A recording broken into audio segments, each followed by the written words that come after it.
আমি ইসলামের ভিত্তি 5টি দিয়েছি। বুনিয়াল ইসলাম খামসি, শাহাদাতু আল্লা ইলাহা ইল্লাল্লাহ ওয়া আন্না মুহাম্মাদার রাসূলুল্লাহ ওয়া ইকামিস সালাত ওয়া ইতাইজ যাকাত ওয়া হজ্জ বাইতিল্লাহি ওয়া সাওমি রমাদান। বান্দা, ইসলামের স্তম্ভ 5টি। কয়টি? 1 নাম্বার কালিমা লা ইলাহা ইল্লাল্লাহ মুহাম্মাদুর রাসূলুল্লাহ। কোন ব্যক্তি যদি মুমিন সাক্ষী দেয়, ইমানদার সাক্ষী দেয়, তাহলে তার সর্বপ্রথম কি করতে হবে? কালিমা লা ইলাহা ইল্লাল্লাহ মুহাম্মাদুর রাসূলুল্লাহ। আল্লাহ ছাড়া কোনো ইলাহ নাই, ঠিক কিনা? হযরত মুহাম্মাদুর রাসূলুল্লাহ সাল্লাল্লাহু আলাইহি ওয়াসাল্লাম আল্লাহ তাআলার রাসূল, ঠিক কিনা? 2 নাম্বার ওয়া ইকামিস সালাত। বান্দা, ঈমান আনছো, ঈমান আনার পরে তোমার সর্বপ্রথম যে আমল, এটার নাম হচ্ছে নামাজ। এই নামাজটা হচ্ছে আমলের ভিতরে বাদশা, এটার নাম হচ্ছে নামাজ। ঈমান আনছো বান্দা, তুমি নামাজ আদায় করো, কি আদায়? নামাজ কায়েম করো। ওয়া ইকামিস সালাত ওয়া ইতাইজ যাকাত। বান্দা, 3 নাম্বার হচ্ছে তোমার সম্পদ মাল দিয়েছি, এই মাল হয় এরপর যেটা আসবে ওটা হচ্ছে যাকাত। যাকাত লাখে 2,500 টাকা, 2.5% টাকা বান্দার তোমার না, এটা হচ্ছে গরিবের হক। এই হকগুলি বান্দা তুমি আদায় করে দিবা। 4 নাম্বার, বান্দা তোমাকে আমি সম্পদ দিয়েছি, তোমার প্রতি যদি হজ ফরজ হয়ে থাকে তাহলে বান্দা তুমি হজ করবা। এটা হচ্ছে ইসলামের স্তম্ভ 5টির ভিতরে 4 নাম্বার। 5 নাম্বার 4 নাম্বার 5 নাম্বার বলেন, বান্দা আমি 12টি মাস দিয়েছি, এই 12টি মাসের ভিতরে একটি মাসের নাম রেখেছি রমাদান। কি ভাই? সাওমি রমাদান। বান্দা, তোমার হায়াতের মধ্যে যদি রমাদান এসে পড়ে, বান্দা তুমি রোজা রাখবা, রমাদানের হকগুলি আদায় করবা। মুসলমান দাবি করতে হলে, মুসলমান যদি আমি স্বীকার, আমি আল্লাহর কাছে আত্মসমর্পণ করি, তাহলে আমার কয়টির ভিতরে বিশ্বাস রাখতে হবে? 5টি। কয়টি? 5টি। 1 নাম্বার কি? কালিমা। 2 নাম্বার নামাজ। 3 নাম্বার যাকাত। 4 নাম্বার হজ। 5 নাম্বার হচ্ছে আপনার রমাদানের রোজা। কি? রমজান মাসে রোজা। কেন রোজা রাখবে? বান্দা, তুমি 11টি মাস গুনাহ করছো। কয়টি মাস? 11টি মাস গুনাহ করছো রে বান্দা। আমি 1টি মাস দিয়েছি তোর গুনাহগুলি মাফ করে জান্নাতে নেওয়ার জন্য। সুবহানাল্লাহ। আল্লাহ আমাদেরকে জান্নাতে নেওয়ার জন্য এই মাস দিয়েছে। অন্য নবীদেরকে এই মাস দেয় না, রমজান মাস দেয় না। শুধু রোজা দিয়েছিল, মুহররমের রোজা ফরজ ছিল। আর আল্লাহ পাক রব্বুল আলামিন শেষ নবীর উম্মতদেরকে ভালোবাসা আল্লাহ পাক রব্বুল আলামিন একটি মাস দিয়েছে, এর নাম হচ্ছে রমাদান। এর নাম কি? রমাদান। আল্লাহ পাক রব্বুল আলামিন আর কোন নবীকে দেন নাই, শুধু মুহাম্মদুর রাসূলুল্লাহ সাল্লাল্লাহু আলাইহি ওয়াসাল্লামের উম্মতদেরকে দিয়েছেন। কেন? এই জায়গায় একটি প্রশ্ন আসে, কেন দিয়েছেন? বলা হয়েছে কি অন্য নবীর উম্মতরা 1000 বছর, 1200 বছর, 700 বছর, 900 বছর হায়াত পাইছে, আর শেষ নবীর উম্মতরা পাবে গড়ে 60 বছর। কয় বছর? গড়ে 60 বছর। কিন্তু তাদের আমল নামা তো অনেক বেশি। আল্লাহ পাক রব্বুল আলামিন বলে, বান্দারে তোকে আমি হায়াত দিয়েছি কম, কিন্তু আমল দিয়েছি বেশি। কি দিয়েছি? আমল দিয়েছি বেশি। বান্দা, তুই আমল করবি কম, নেক পাবি বেশি। আমল করবি কম, নেক পাবি বেশি। অন্য সময় যদি একটি ফরজ ইবাদত করস, রমজান মাসে করস, 70 ফরজ দিয়ে দিলাম। সুবহানাল্লাহ। অন্য উম্মতের বেলায় এটা ছিল না। বান্দা, অন্য নবীর উম্মতরা যদি 500 বছর যদি হায়াত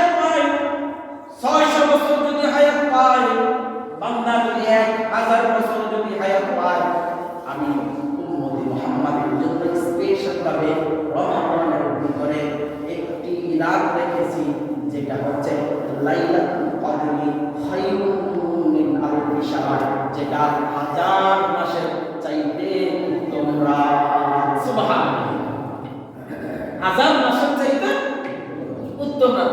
হাজার মাস ধরে আল্লাহ তাআলা তাকান বলছে হাজার মাসের চাইতে উত্তম রাত। আল্লাহ কত দিনে আল্লাহ পাক জানেন। হাজার মাসের চাইতে কি উত্তম রাত। যদি হাজার মাস হিসাব করি তাহলে 84 বছর আসে। কত বছর? যদি আপনি দুইটি পান লাইলাতুল কদর 80 160 আর ওদিকে 4 4 8 মোট দুইটা লাইলাতুল কদর পাইছেন 168 বছর আপনি ইবাদত সব পাইছেন। সুবহানাল্লাহ। যদি 10টি পান, যদি 20টি পান, তাহলে অন্যান্য নবীর উম্মতের চাইতে আমাদের আমল বেশি হবে কি? তাহলে অন্যান্য নবীর উম্মতদেরকে স্পেশাল রাত দেয় না, আমাদেরকে স্পেশাল রাত দিয়েছে। বান্দা তোরা ঘরটা সাজাইলি সুন্দর মতন, আমি আল্লাহ পাক রব্বুল আলামিন তোর জন্য এই রমাদান মাসটাকে সাজাইলাম, 3 ভাগে ভাগ করলাম, রহমত দিলাম, মাগফিরাত দিলাম, নাজাত দিলাম, এটা তো দিলাম। বান্দা তোর জন্য জান্নাতের 8টি দরজা খুলে দিলাম, বান্দা জাহান্নামের দরজাগুলি বন্ধ করে দিলাম। বান্দা যে শয়তানের ধোঁকায় তোরা দুষ্টামি করস, নামাজ পড়স না, ওই শয়তানের হাত পা শিকল বেঁধে আমি সমুদ্রের ভিতরে রেখে দিলাম। বান্দা শুধু তাই নয়, আমি আল্লাহ পাক রব্বুল আলামিন তোর জন্য বেজর রাত লাস্টের যেই নাজাতের ওই দশকের ভিতরে আমি আল্লাহ পাক রব্বুল আলামিন এরকম একটি রাত দিয়েছি, ওই রাতটা তালাশ কর। যদি ভাগ্য লেগে যায় তাহলে 84 বছর ইবাদত করলে যেই পরিমাণ সওয়াব পাবি, আমি আল্লাহ সুবহানাহু ওয়া তাআলা ওই পরিমাণ সওয়াব দান করে দেব। সুবহানাল্লাহ। তাহলে রমাদান হচ্ছে আমলের মাস, সিজনের মাস। কিসের মাস? সিজন। এই মাস পাওয়ার জন্য নবীজি রজব মাস থেকে প্রস্তুতি নিতেন। কোন মাস থেকে? 2 মাস। আল্লাহুম্মা বারিক লানা ফি রজব ওয়া শাবান ওয়া বাল্লিগনা রমাদান। আল্লাহ তুমি আমাকে রজব এবং শাবান মাসে বরকত দাও এবং রমজান পর্যন্ত আমার হায়াত বসিয়ে দাও। নবীজি দোয়া করতেন 2 মাস আগে থেকে। কয় মাস প্রস্তুতি নিতেন? 2 মাস আগে। আমরাও যে কোনো কাজ করলে আগে প্রস্তুতি নেই। কি নেই? আপনি যে কোনো কাজ করবেন, বাড়ির কাজ করবেন, এটার প্রস্তুতির দরকার আছে না? নাই। আপনার কাজ কি যা সব আপনি জোগাড় করেন, ঠিক না? এটা কি প্রস্তুতি আগ থেকে নেই? আগ থেকে নেই না আমরা? আপনি বিল্ডিং করবেন, এই বিল্ডিং এর প্রস্তুতি কি তখন থেকে না আগ থেকে? আগ থেকে এই বালু সিমেন্ট ব্লক, মেস্তরের মজুরির টাকা, আমরা এগুলো সব আগ থেকে প্রস্তুতি নেই। আল্লাহ পাক রব্বুল আলামিন বলে বান্দারে সারাদিন রোজা রাখছস, তারপর রাতের বেলা কিয়াম করছস, আমি আল্লাহ খুশি হইয়া বান্দার জিন্দেগির গুনাহগুলি মাফ করে দিব। সুবহানাল্লাহ। এত সুন্দর প্রস্তাব আছে। আল্লাহর কথা সত্য না মিথ্যা? তাহলে আমল করতে হবে কি?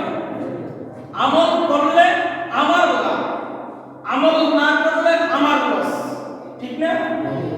আমল করলে কার লাভ? আমার লাভ, নিজের লাভ। আমল না করলে নিজের লস। আর রমাদানে সময় কম, নেক বেশি, আমল কম, নেক বেশি, ঠিক কি না? আমল কম, নেক বেশি। আর আমল যদি আমরা করি আমাদের সওয়াব, না করলে আমাদের লস। আল্লাহর কোনো ক্ষতি আছে? আল্লাহর কোনো ক্ষতি আছে না? আমরা আমল করলে আমাদের লাভ, মাপ চাইলে আমাদের গুনাহ ক্ষমা হবে, মাপ না চাইলে আমাদের গুনাহ ক্ষমা হবে। নবী করিম সাল্লাল্লাহু আলাইহি ওয়াসাল্লাম প্রথম মিম্বারে পা দিলেন, নবী সাল্লাল্লাহু আলাইহি ওয়াসাল্লাম বললেন আমিন। সাহাবায়ে কেরামরা আশ্চর্য হয়ে গেলেন, কেন নবীজি আমিন বললেন? আবার যখন দ্বিতীয় ধাপে দ্বিতীয় সিঁড়িতে পা দিলেন, আবার নবীজি বললেন আমিন। আবার যখন তৃতীয় সিঁড়িতে পা দিলেন, নবীজি বললেন আমিন। সাহাবায়ে কেরাম অবাক দৃষ্টিতে তাকিয়ে রইলেন। নবীজি কেন আমিন বলে? নবীজি যখন 3 ধাপ সিঁড়ি পরে নবীজি বসলেন, বসার পরে সাহাবায়ে কেরামকে বলতেছে, সাহাবীরা তোমরা কি জানো আমি কেন 3 সিঁড়িতে 3 বার আমিন বললাম? সাহাবায়ে কেরামরা বলল, ইয়া রাসূলুল্লাহ, এটা আল্লাহ এবং আল্লাহর রাসূল ভালো জানে, কেন আপনি আমিন বললেন? নবীজি বলল, এরা সাহাবীরা, আমি যখন প্রথম সিঁড়িতে পা দিলাম, আমার সামনে হযরতে জিবরাইল আলাইহিস সালাম হাজির হয়ে গেল। জিবরাইল আলাইহিস সালাম বলল, ইয়া রাসূলুল্লাহ, জিবরাইল বলল, ইয়া রাসূলুল্লাহ, আপনার নাম শোনার পরে যারা সাল্লাল্লাহু আলাইহি ওয়াসাল্লাম বলবে না তারা যেন ধ্বংস হয়। নবীজি বললেন আমিন। কি বললেন? নবীজির নাম শুনলে কি করতে হবে? সাল্লাল্লাহু আলাইহি ওয়াসাল্লাম ইনশাআল্লাহ পড়ব না। জিবরাইল নবীজি বদদুয়া, আপনার আমার ধ্বংস হইতে আর কারো বদদুয়া লাগবে না। নবীজি বলেন, আমি যখন তৃতীয় সিঁড়িতে পা দিলাম, জিবরাইল বলল, ইয়া রাসূলুল্লাহ, আপনার উম্মতের মাঝে 12 মাসের ভিতরে একটি রমাদান মাস আসবে। এই রমাদান পাইয়া যেই বান্দা আল্লাহর কাছে তার গুনাহগুলি ক্ষমা করাইতে পারবে না, সে যেন ধ্বংস হয়। নবীজি বলেন আমিন। তাহলে রমাদান পাইয়া যদি গুনাহ ক্ষমা করাইতে না পারে, জিবরাইল বলছে ওই ব্যক্তি ধ্বংস, যে রমজান পাইয়া গুনাহ ক্ষমা করাইতে পারলো না। আর নবীজি কি বলেন? আমিন। যেন সত্য হয়। কি হয়? সত্য হয়। বলেন তো, রমাদান পাইছি, এখন কি গুনাহ ক্ষমা করাবো নাকি নবীজি এবং জিবরাইলের বদদুয়া নিব? হ্যাঁ, আমাদের গুনাহ ক্ষমা করাইতে হবে কি না? গুনাহ ক্ষমা করাইতে হবে। এই রমাদান হায়াত পাইছি, সামনে হায়াত নাও পাইতে পারি। রমজান মাস কেরকম স্পেশাল মাস, এই মাসটাকে আল্লাহ রাব্বুল আলামিন সুন্দরভাবে সাজাইলো। আর কোন ইমানদার যদি এই রমাদানে মারা যায়, আল্লাহ পাক রব্বুল আলামিন তার জন্য জাহান্নামটা হারাম বানাইয়া দিবে। সুবহানাল্লাহ। কোন মাসে মারা গেল? রমজান মাসে। ইমানদার মুসলমান 5 ওয়াক্ত নামাজি ব্যক্তি যদি মারা যায় এই রমাদান মাসে, আল্লাহ পাক রব্বুল আলামিন এই রমাদানের খাতিরে তার গুনাহ মাফ কইরা তার জন্য জাহান্নাম হারাম কইরা জান্নাতে পৌঁছে দিবেন। সুবহানাল্লাহ। তাহলে আমাদের আমলের দরকার আছে না? কেমন আমল? হ্যাঁ, রোজা না রাখলে, তারাবি না পড়লে, তারাবিও করতে হবে, রোজাও রাখতে হবে না। দোকানের সামনে লাল পর্দা টানাইয়া ইচ্ছা মতন খামো নাকি? দুনিয়ার কেউ না থাকলে দেখেন কে?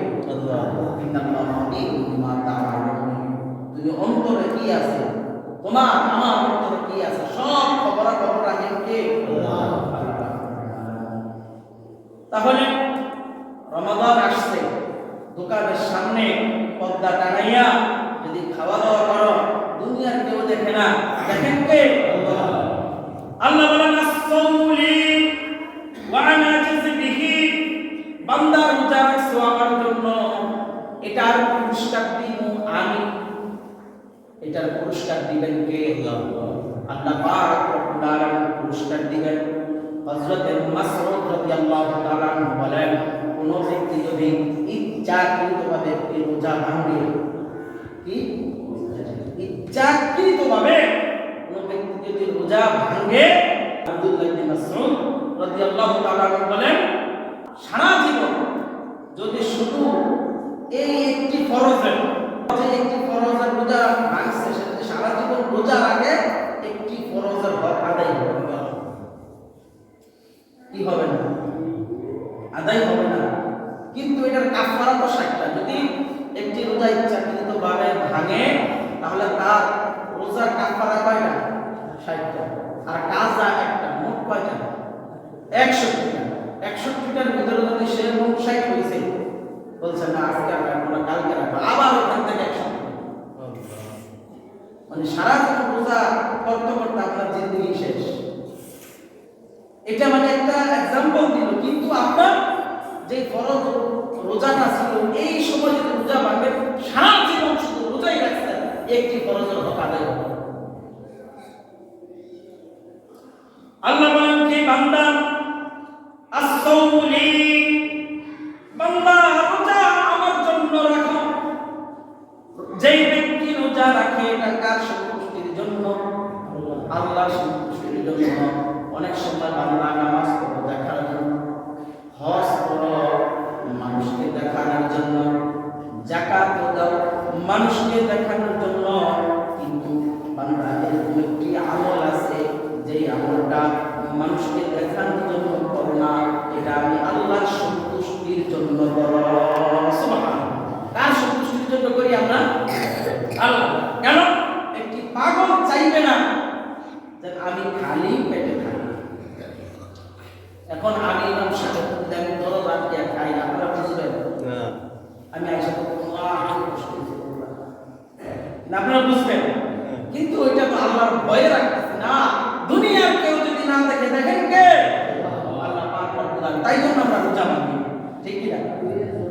তাহলে একটি আমল, যে আমলটা শুধু আল্লাহর সন্তুষ্টির জন্য মানুষ রাখে, মানুষের জন্য রোজা, জিন জাতির জন্য রোজা, আর কোন প্রাণীর জন্য রোজা না। বলুন তো, গরু কি রোজা রাখে? ছাগল কি রোজা রাখে? মাছ কি রোজা রাখে? কোন প্রাণী রোজা রাখে না। রোজা কাদের জন্য? ইয়া আইয়ুহাল্লাযীনা আমানু কুতিবা আলাইকুমুস সিয়াম কামা কুতিবা আলাল লাযীনা মিন ক্বাবলিকুম লাআল্লাকুম তাত্তাকুন। হে মানুষ শুনো, তোমাদের প্রতি রোজা ফরজ করা হয়েছে। রোজা 3 ধাপে ফরজ করা হয়েছে। কয়টা? 3 ধাপে ফরজ করা হয়েছে। আল্লাহ পাক রব্বুল আলামিন এই রোজাদার ব্যক্তির জন্য স্পেশাল ভাবে কিছু রেখেছেন। রোজাদার হচ্ছে 6টি বৈশিষ্ট্য। কয়টি? 1 নাম্বার, রোজাদার যখন রোজা রাখে তার পেটের ভিতরে গ্যাস কি হয়? গ্যাস। এই গ্যাস থেকে মুখে দুর্গন্ধ আসে। কি আসে? দুর্গন্ধ আসে। আল্লাহ সুবহানাহু ওয়া তাআলা বলেন, কোন বান্দা যদি আমার সন্তুষ্টির জন্য রোজা রাখে, ওই বান্দার মুখের দুর্গন্ধটা আমার কাছে মৃগ নাবির চাইতে বেশি প্রিয় লাগে। সুবহানাল্লাহ। 1 নাম্বার বৈশিষ্ট্য, রোজাদার মুখের দুর্গন্ধ আল্লাহর কাছে কি? প্রিয়। 2 নাম্বার, এই রোজাদার ব্যক্তি যখন রোজা রাখে সমুদ্রের মাছ তাদের জন্য দোয়া করে। কি করে? তাদের জন্য দোয়া করে। শুধু সমুদ্রের মাছ নয়, ফেরেশতারা প্রত্যেক বান্দার জন্য দোয়া করে, বলে আল্লাহ ওই বান্দার গুনাহগুলি মাফ করে দাও। সুবহানাল্লাহ। আর কতক্ষণ পর্যন্ত করে? ইফতারের আগ পর্যন্ত ফেরেশতারা আপনার আমার জন্য দোয়া করে। সুবহানাল্লাহ। 3 নাম্বার, রোজাদারের জন্য প্রতিদিন আল্লাহ পাক রব্বুল আলামিন জান্নাতটাকে সাজায়। কি করে? জান্নাতটাকে সুসজ্জিত করে। প্রতিদিন আপনার আমার জন্য 11টি মাস আল্লাহ সাজায়। সুবহানাল্লাহ। 4 নাম্বার, রোজাদারের জন্য পুরস্কার হচ্ছে, রোজাদার যখন রোজা রাখে দুষ্ট শয়তানকে আল্লাহ তাআলা শিকলবদ্ধ করে রাখে। কি করে? শিকলবদ্ধ করে রাখে। 5 নাম্বার, রোজাদারের শেষ রাতে যখন আমরা সেহরি খাই, ওই রাতে যদি রোজাদার আল্লাহর কাছে দোয়া করে, আল্লাহর কাছে বলবো আল্লাহ আমি গুনাহ করেছি, আমাকে মাফ করো। আল্লাহ বলে বান্দারে তুই আমার সন্তুষ্টির জন্য রোজা রাখছস আর আমার কাছে দোয়া চাইছস, এই শেষ রাতের সেহরি উসিলায় তোর রোজাদার উসিলায় আমি তোর গুনাহগুলো মাফ করে দিলাম। 6 নাম্বার, আল্লাহ পাক রব্বুল আলামিন এই রোজাদারকে প্রতিদিন রাতে ঘোষণা দেয়, বান্দা তোকে মাফ করে দিলাম, তোকে জান্নাত দিয়ে দিলাম। সুবহানাল্লাহ। আর এটা তো রোজা রাখার জন্য পুরস্কার। আর যারা রোজা না রাখে তাদের শাস্তিটা কি বলা হয়েছে? নবী করিম সাল্লাল্লাহু আলাইহি ওয়াসাল্লাম একদিন ঘুমের মধ্যে ছিলেন, ইতিমধ্যে দুজন লোক আইসা নবীজির এই বাহুতে ধরলেন, এইভাবে দুই হাতে দুই বাহুতে ধরে নবীজিকে নিয়ে গেলেন। নবীজিকে দুর্গম পাহাড়ের পাশে নিয়ে রাখলেন। নবীজি যখন দুর্গম পাহাড়ের সামনে থাকলেন, নবীজি বললেন, এখন আমি কি করব? দুইজন লোক বলল, ইয়া রাসূলুল্লাহ, আপনি পাহাড়ে উঠেন। কি করেন? পাহাড়ে উঠেন। নবীজি বলল, না, আমি এত উঁচু পাহাড়ে উঠবো না। ইতিমধ্যে ওই দুইজন লোক বলল, ইয়া রাসূলুল্লাহ, আপনি চেষ্টা করেন, আপনার এই রাস্তাকে সহজ করে দিব। আমরা এই দুইজনে এই রাস্তায় পাহাড়ে ওঠার জন্য যে শ্রম, যে কষ্ট হবে, আমরা আপনার জন্য সহজ করে দেব। এক নাম্বার, দুইজন লোক নবীজি স্বপ্নে দেখেন ঘুমের ভিতরে আসছে। নবীজির ঘুমবাজি একটা বই কি লোক আইসা নবীজির দুই হাতে বাহুতে ধরে নবীজিকে পাহাড়ের সামনে নিলেন। পাহাড়ের সামনে নেওয়ার পরে নবীজি বলছেন, আমি পাহাড়ে উঠতে পারবো না। ওই দুইজন লোক বলছে কি, ইয়া রাসূলুল্লাহ, আপনি উঠেন, আপনার উঠার জন্য আমরা সহজ করে দেব। নবীজি যখন উঠলেন, উঠার পরে অনেক উঁচু পাহাড়। নবীজি উঠার পরে দেখে কি দূর থেকে অনেক চিৎকারের আওয়াজ শোনা যায়। কি শোনা যায়? চিৎকারের আওয়াজ শোনা যায়। নবীজি সামনে অগ্রসর হলেন, হওয়ার পরে একটা চিৎকারের আওয়াজ শোনা যায়। বলছে, ইয়া রাসূলুল্লাহ, আপনি সামনে আগান। যখন নবীজি সামনে আগাইলেন, দেখেন কিছু লোককে পা উল্টা করে ঝুলাইয়া, মাথা নিচে, পা উপরে, মাথা নিচে, এরকম কিছু লোককে ঝুলাইয়া রাখছে। আর তাদের দুই গাল করাত দিয়া পাকতেছে। কি করতেছে? করাত দিয়া পাকতেছে। নবীজি বলল, এটা কিসের জন্য শাস্তি হচ্ছে? ওই লোক বলল, ইয়া রাসূলুল্লাহ, এই শাস্তিটা হচ্ছে যারা রোজা রাখার পরে ভেঙে ফেলে। কি করে? তারা দেখতেছে কি, নবীজি দেখলেন তাদের দুই গাল এইভাবে করাত দিয়ে পাকতেছে, আর রক্তগুলি পড়তেছে, আর চিল্লাচিল্লি করতেছে। এটা হচ্ছে রোজা ভাঙার কারণে। আর যারা রোজা না রাখে তাদের জন্য শাস্তি নাই। তাহলে দোকানে লাল পর্দা টানাইয়া খাবেন? আল্লাহ পাক আমাদেরকে সঠিকভাবে রোজার আমল করার তৌফিক দান করুন।